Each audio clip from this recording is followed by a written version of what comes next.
Remember, they've had to go to their family and say, do you believe in this business? Will you come with me? Because I'm about to take a big risk and start a business. I'm going to borrow money from all my family. And you're coming in going, well, I could get this to you by March 2nd. You hear all the bull about marketing every day. Make your money in your sleep. My new offer is crushing it. My guru could beat up your guru. It's time to go right to the source and get the truth about marketing.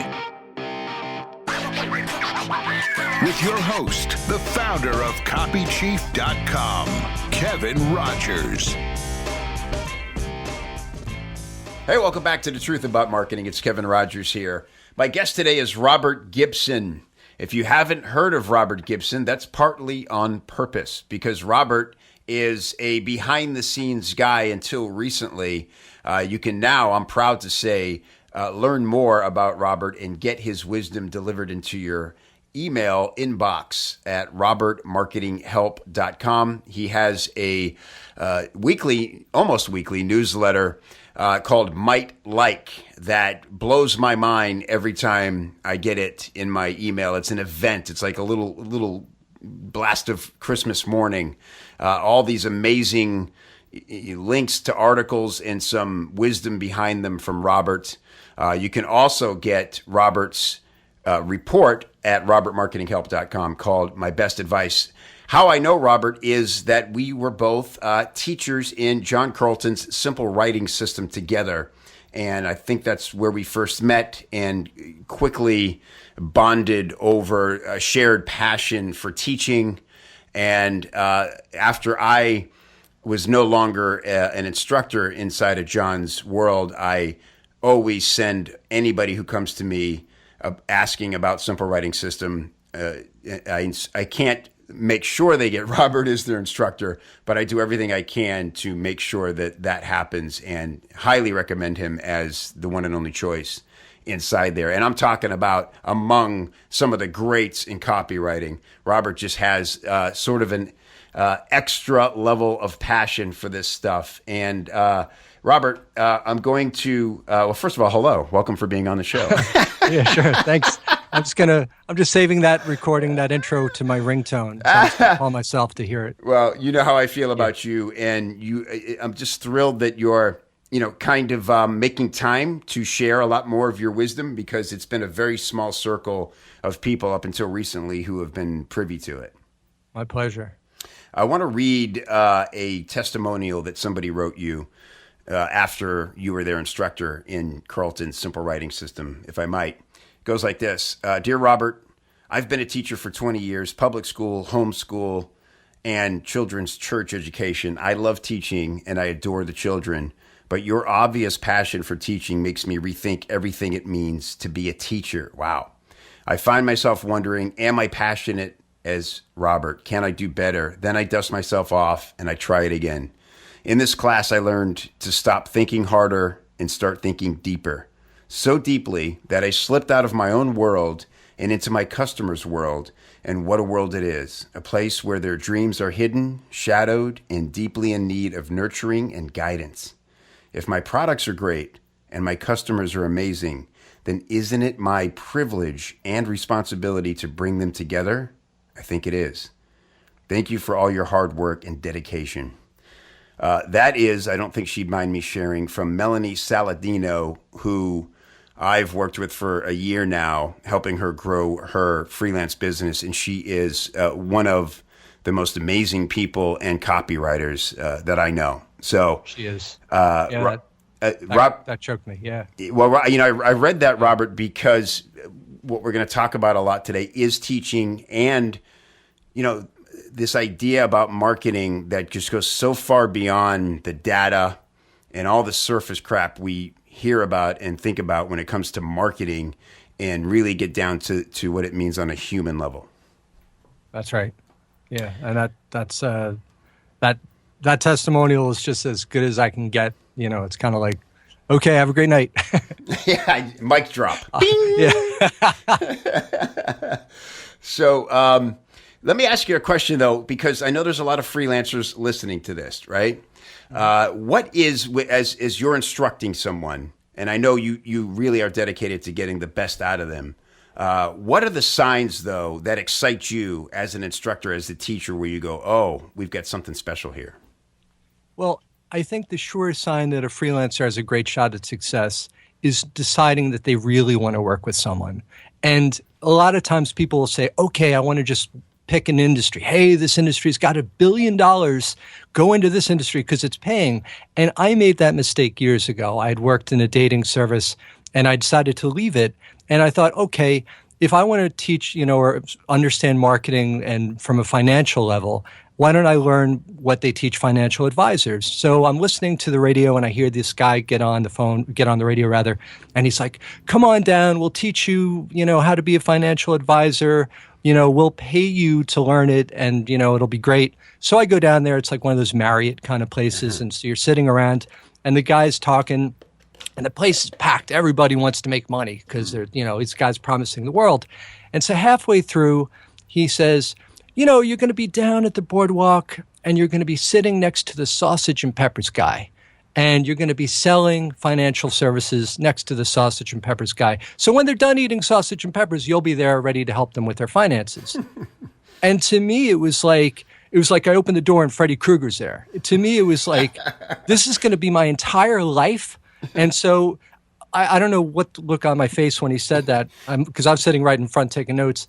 And he goes, okay, so I just want to offer this to you. If this doesn't feel like exciting to everybody, it's okay to leave. Can stand up. I stood up. I was the only person who stood up. Wow. And I ran out. I thought they might like, hey, wait a minute, we'll give you $300 to sit and whatever. I ran out like there was someone trying to kill me. I ran to my car and I'm calling someone up going, I just made the best decision of my life. They're like, oh, you're staying. I'm like, no, I'm getting out of there. So I was like, okay, so I made a mistake. I need to rethink this through. So I saw an ad in the New York Times. It was corporate financial services, to other, corporations. And I thought, okay, they'll train me. I'm not going to come in, super loaded with stuff, but at least I'll try and see what happens. Mm-hmm. So I call up and I say, I'd like to call about the job, and you got to leave a voicemail. There's no interaction or whatever. They don't call me back. So I call the next day. They don't call me back. I call every day, for 2 weeks. My friends are like, oh, you're ruining your chances. I'm like, what chances? They're not calling me back. So finally I call every day for 30 days. And then finally, the vice president calls me up and says, okay, come on in. I ended up getting the job.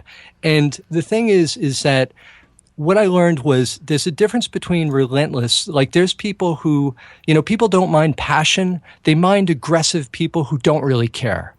So the difference is like if you got sick or you had a friend who got sick and there was one doctor who could see you and they weren't seeing anybody, they're like, okay, the doctor isn't seeing anyone for 6 months and you had a real illness. Mm-hmm. You'd be calling every day saying, listen, office manager, is there any way you can see me? Is there anything I can do to get in here because I need to see the doctor?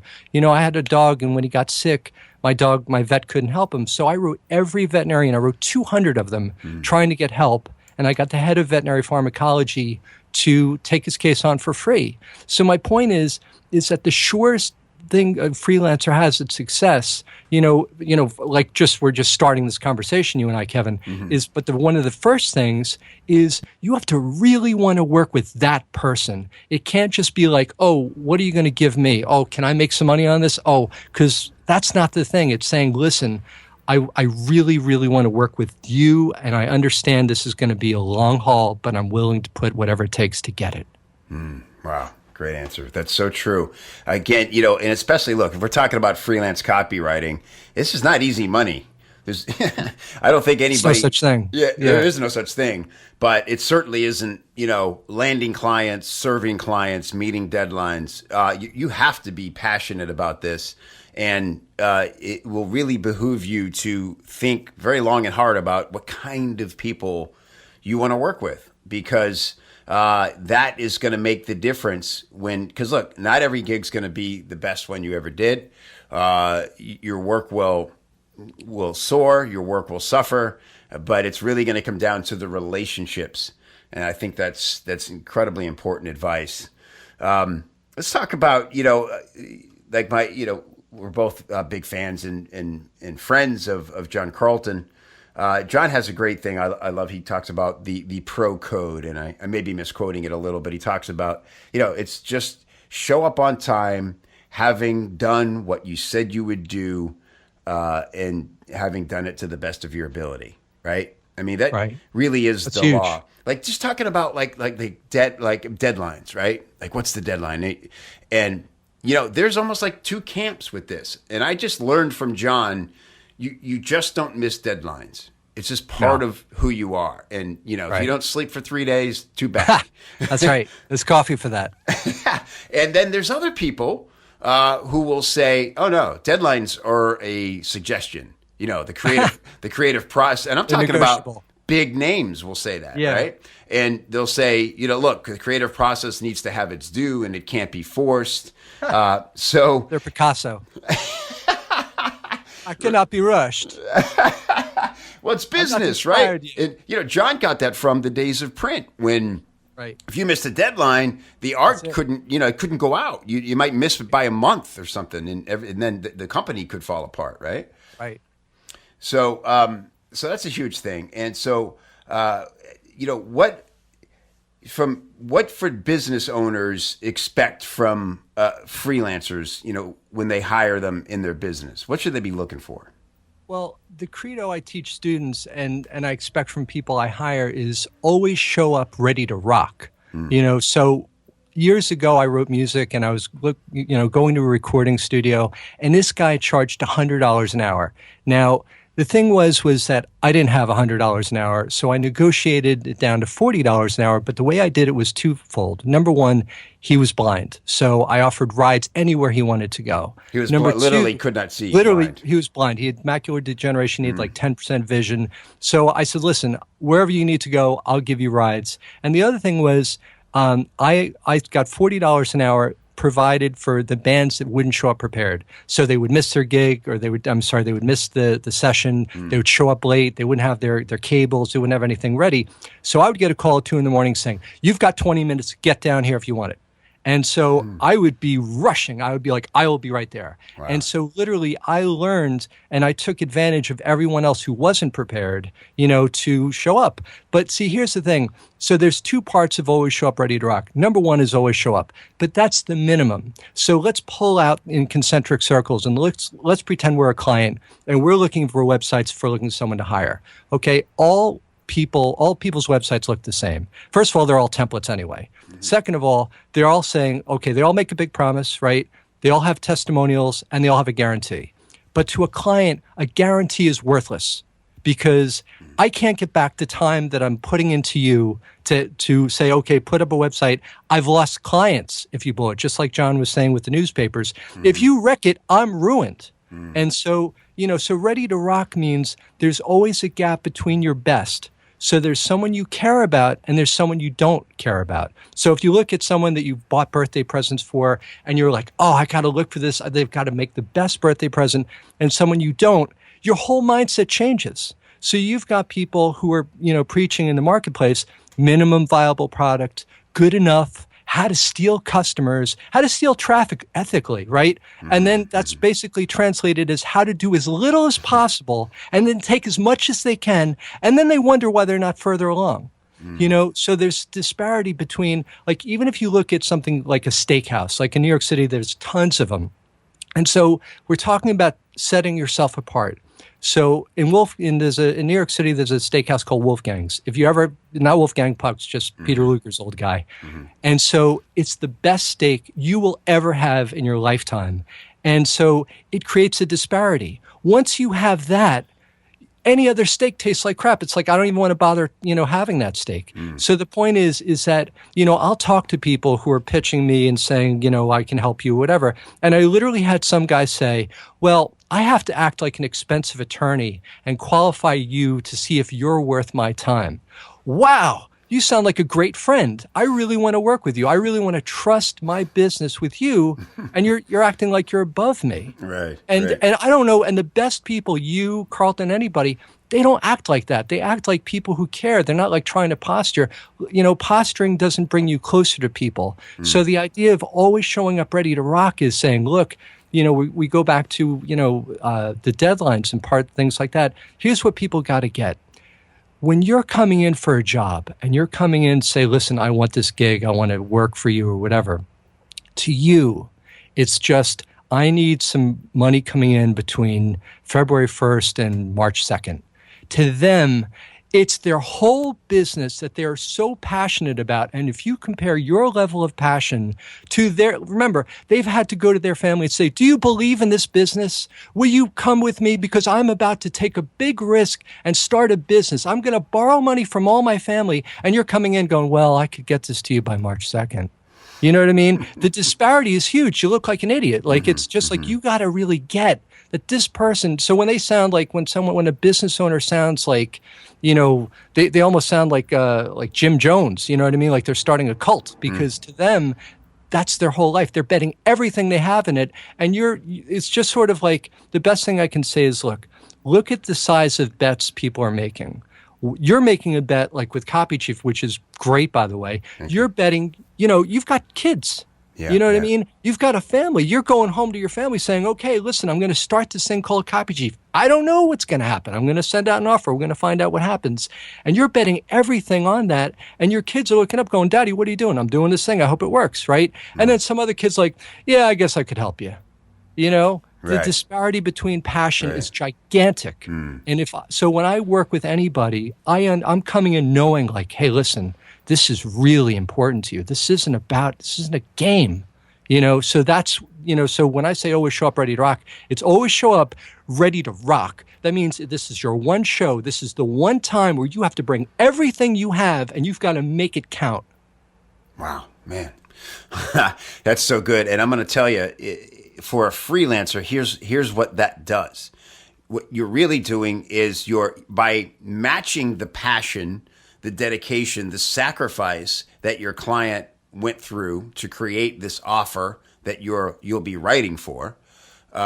If you're looking to match that level of passion, well, guess what kind of client you're going to work with, and then guess what kind of client you're not going to work with, because there are clients who have broken mindsets in the other direction. I call them lottery ticket clients, where they think their only job is to invest in what they consider an expensive lottery ticket and hope this writer creates magic for them. Like they expect it. Yeah, but sometimes they think the product doesn't have to be that good. Or that's right. Like they'll even say, write the offer that will convert, and I'll make a product to back it up. And that's the worst possible scenario, because common sense will tell you, or any level of experience will tell you, that product ain't getting made anything like you're about to write. And it's a good way to get in trouble writing anything, having carte blanche to basically lie your face off, right? To make something convert.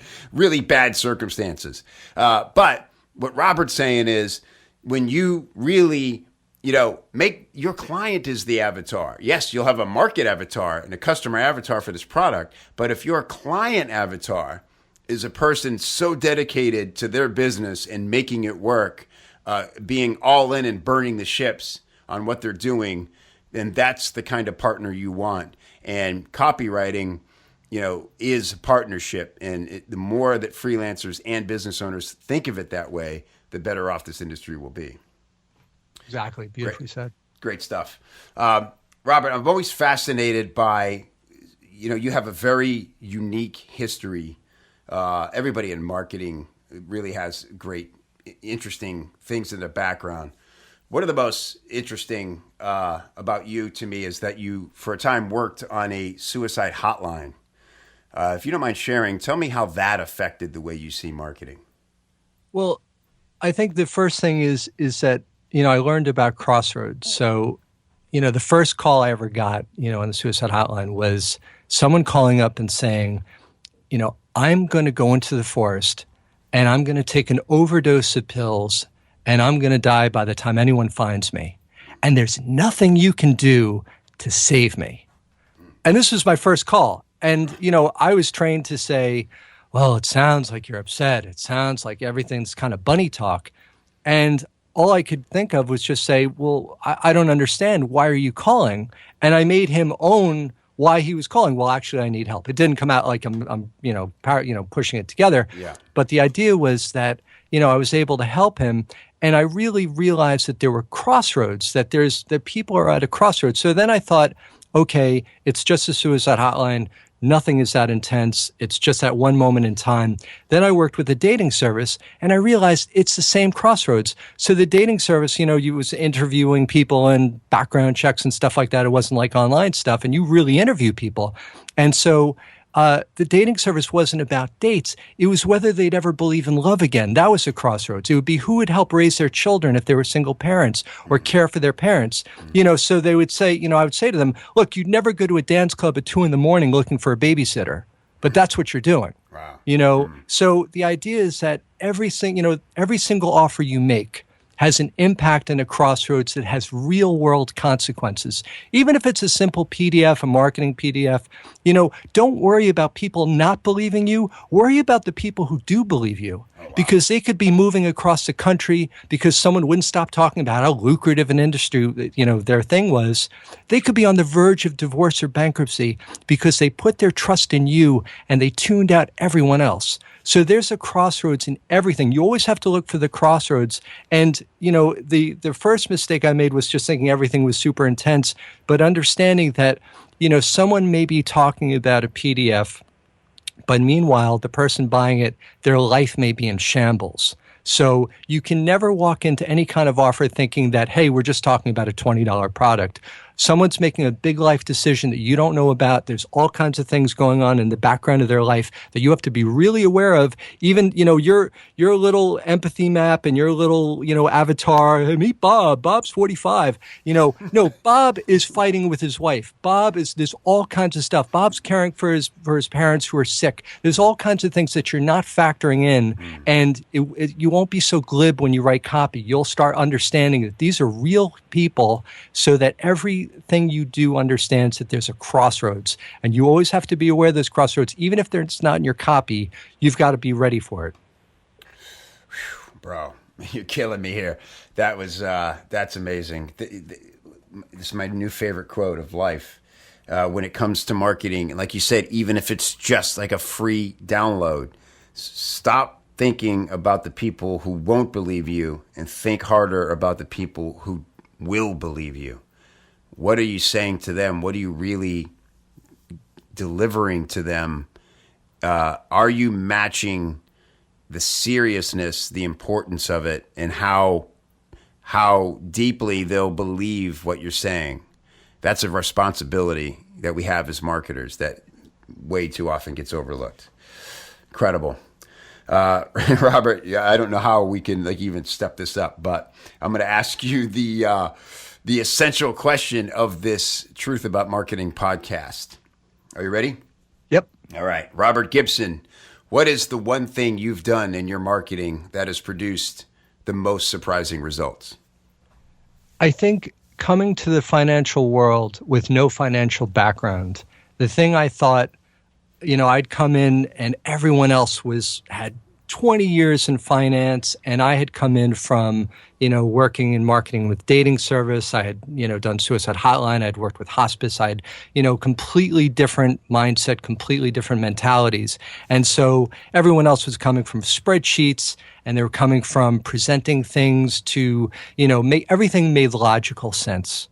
And I go back to the quote, people buy with emotion and justify with logic. So I was coming and writing copy saying, let's talk about your family, kind of like what we're talking about now. Let's talk about the crossroads. Let's talk about everything at stake in your life if you don't do what we're talking about.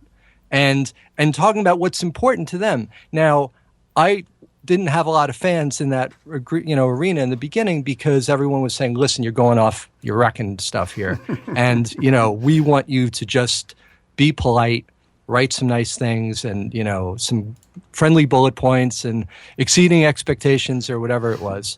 And I was coming in hot, And so the thing I learned was, and honestly, I was intimidated. Everybody else was way qualified. They were, but the thing I thought was the biggest strike against me ended up becoming my biggest strength.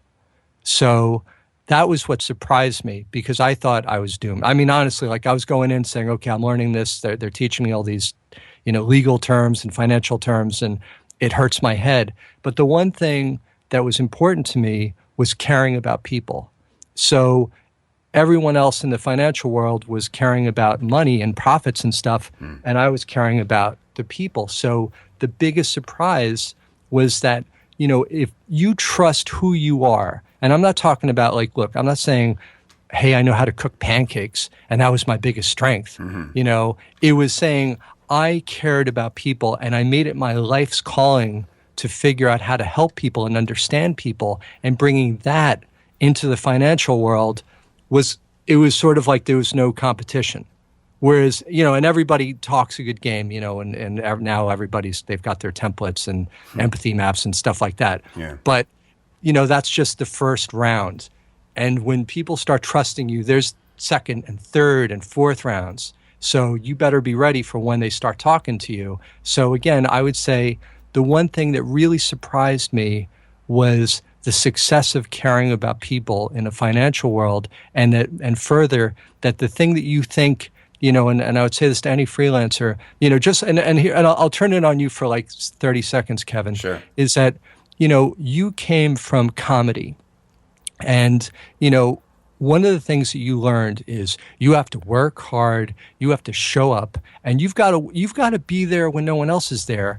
And you carried that in. And the one thing I remembered was, when John Carlton was teaching in Chicago, you flew there because it was important to you, so, but you didn't, it wasn't just like that just came to you. That came to you from being on the road, from really like, it's not like, people look at comedy and think it's just telling a joke. No, there's a craft to it. And, you have to learn from the best. You have to like put your time into it. And so the very thing that other people think like, oh, this guy's going to tell a joke. And there's lots of people who pretend they're funny on YouTube and they're not, like, hey, let me tell you about my product. Ha, ha, ha, But the idea is that what you do is you're able to talk, naturally, because you've refined this. You can get up on stage anytime and talk to, a group of people about any product, not because you just happen to have it, but because you refined it somewhere else. The thing that would be a biggest strike against you in a sense, just not coming from a marketing background, ends up becoming where you're towering over people because you have a comedy background. Right. Yeah, thank you for that. That's a great point. I never even thought about that in beyond just the psychological benefits of coming from that industry. The idea of, I'll just show up there. Hey, everybody. I can get there. Hey, where are you from? Well, it's funny. My friends and I laugh about how, no cell phones, no GPS, none of that crap. We would somehow, I don't know how we even called each other. Like we'd know, I was at a certain gig and they'd call the club and get the number to the condo, right? And somehow we end up actually having a conversation. And then we find out we're both going to be within 100 miles of each other on Monday as we both travel to our next gigs. And we'd meet at a hotel and just hang out for a day, right? And we think, how did we ever do that? But just that idea, it was normal to us. That everybody did that we knew. And so you're right. I mean, that's the same idea. It's like, wow, Carlton's going to be on this coast at least, basically. Right. I'm going there. I'm just going to show up in his face. Yeah. And the thing is the thing that just made you show up is you cared. You know what I mean? There's a lot of people that will say, well, I'll wait until it shows up on my radar in the year 2019, if it's convenient for me, if it works for me or whatever. Well, it's not a good time. Can I get a DVD of it? Yeah, right. So no, you got to give everything you got. And I remember like doing a dry run for the interview in the financial world, because this was before GPS, I didn't have a car that had GPS. And I remember like driving there the night before, just so that I knew that if like, God forbid, there's any kind of construction there or whatever, I have a way to get there so that when I show up, I'm relaxed. I don't want to show up and be like, oh, hi, I'm sorry I'm late. Well, now they're never going to trust me again. That's right. But so that's where frazzled and hairy. Yeah. And that's why, like, when you were driving the gigs and stuff, think about it. You were driving 100 miles, across, there was no like sales letter saying, hey, Kevin, you're going to be staying at the Marriott in Corrado Bay in San Diego, where everything's taken care of. You're showing up at the Marriott and you're going to Bananas in Fort Lee or wherever and saying, and waiting on, and then maybe you don't even get to go on. Right. Sometimes you get kicked off, and you got to be, now, here's the difference. You can't just be like, oh, that sucks. You got to be like, hey, listen, thank you, John. I really appreciate your help. You've been great. Because you want to keep that working for the next time you show up. That's great. Right. Wow. Robert, this was tremendous, amazing. Everything I thought it would be, knew it would be. Really appreciate everything you do. I want to make sure people understand how to get some Robert Gibson into their world. Like I mentioned up at the top, it's robertmarketinghelp.com. I highly recommend downloading the free report called My Best Advice. This is advice that Robert gives to his students in the Simple Writing System, which is John Carlton's signature copywriting training. And does that put them on the list to get Might Like? Yes. Okay. So even if you have no interest for some crazy reason in Robert's best advice, get on that list, because Robert has a newsletter called Might Like, and it is really one of my favorite things that ever arrives in my life. And Robert, let's just talk briefly about, it's such an interesting array of things that you share, and it's beautiful to look at, and you put a lot of thought into why you're sharing a certain article or a piece of music. How do you source these things to begin with? Thanks. Well, I have I have start pages where I have like a whole bunch of different RSS feeds that I look through. And then I've got a thing called Session Buddy or Session Manager or whatever that I have in Chrome. So I'll save like tons of links or whatever that I'm looking at. And, so I'm always looking for something that helps my friends and the people I teach and mentor. So for years, I would send people links to anything I found that would help them. So the subject I'd always use when I sent it to them was Might Like, and considering I may have gone through hundreds of articles to find it, it's a dry sense of humor. I'm not doing this for to say you might like it, so I created the whole thing, the actual newsletter as a way to share with my list. So the stuff I put in there is usually looking at trends online, psychology, technology, creating marketing, obviously. And I usually close with some of the best music people don't know about yet. And I'm going for life-changing stuff. I'm not going for snarky opinions or some guy plugging his company on some blog. And this goes back to you have the truth about marketing. Which to me, it's really the truth about helping and connecting with people. So wanting to get a higher response rate is really wanting to reach a person, hopefully in a deeper way. Because at some point, the people you and I teach are going to have to talk to a real live human being. There's plenty of people offering sales and marketing pickup lines to make them irresistible and make clients obey. Just be ready for when the client turns to you and trusts you with everything they have, their business and the future of their family. And the thing I'd say is this, is that don't just think of the check, think of the people who are counting on you. So we're going beyond just in terms of what we're offering, but there's a reason why we're offering it. We're not doing this because we've got nothing better to do. We're doing this, we're trying to share things in small enough pieces so it's not overwhelming, but in significant enough pieces so people can do something about it. Robert Gibson, you're a great man, you're a great friend, and I appreciate you. Thanks for being with us today. Thank you, Kevin.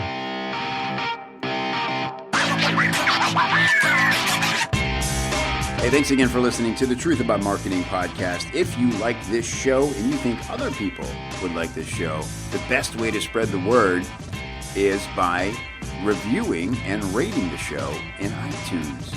Just log in, click review, leave a big old fat 5-star review, and let everybody know that you dig the show so that they can dig it too.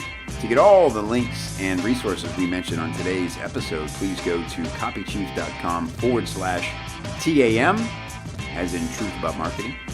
And if you'd like to learn more about how you can improve your sales copy with templates, formulas, coaching, feedback, or hiring a pro, do all that on the inside of the members area of copychief.com, and I will look for you there. Thanks for listening. We'll see you next time.